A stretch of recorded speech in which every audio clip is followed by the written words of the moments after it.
JC.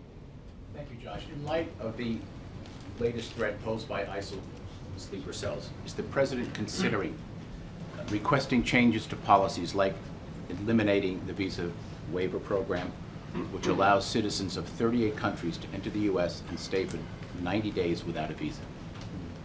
John, I don't have any specific policy proposals or changes to announce from here.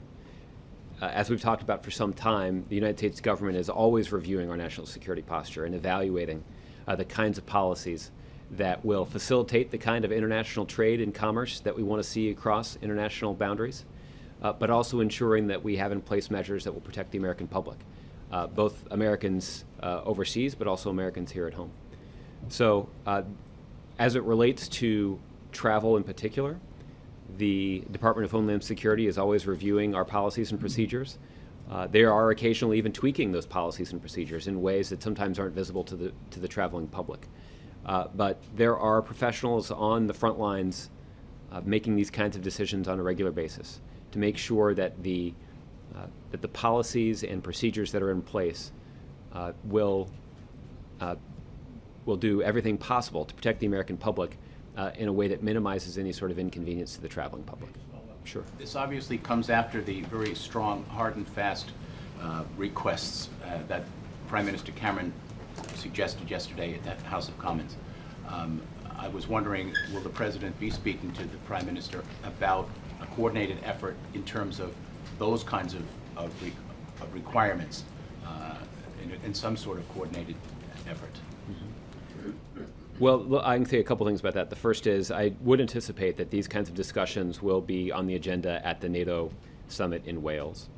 About 3 weeks from now, the United Nations General Assembly will convene in New York City. World leaders from around the globe will attend.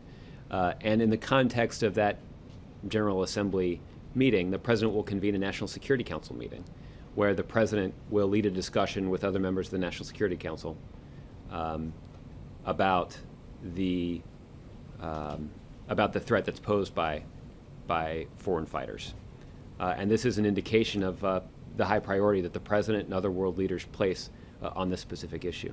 I also want to point out that over the last several months, this is an issue that the White House has been very focused on. It's something that's been in the media for the last few weeks, but for the last several months, administration officials have been focused on countering the threat that's posed by so-called foreign fighters. Again, these are individuals who have Western passports, but have decided to travel to the region and taken up arms to fight alongside ISIL. And the President's chief counterterrorism advisor, Lisa Monaco, has traveled throughout the region and discussed with her counterparts efforts to try to mitigate this threat. The Department of State in March appointed Ambassador Robert Bradkey as senior advisor for partner engagement on Syria foreign fighters. So there's been an intensive diplomatic effort to coordinate our efforts to confront and mitigate this threat. There's been significant operational collaboration between DHS, FBI, and all of their foreign counterparts, including Interpol, on this effort. The State Department also hosts the Interagency Center for Strategic Counterterrorism Communications.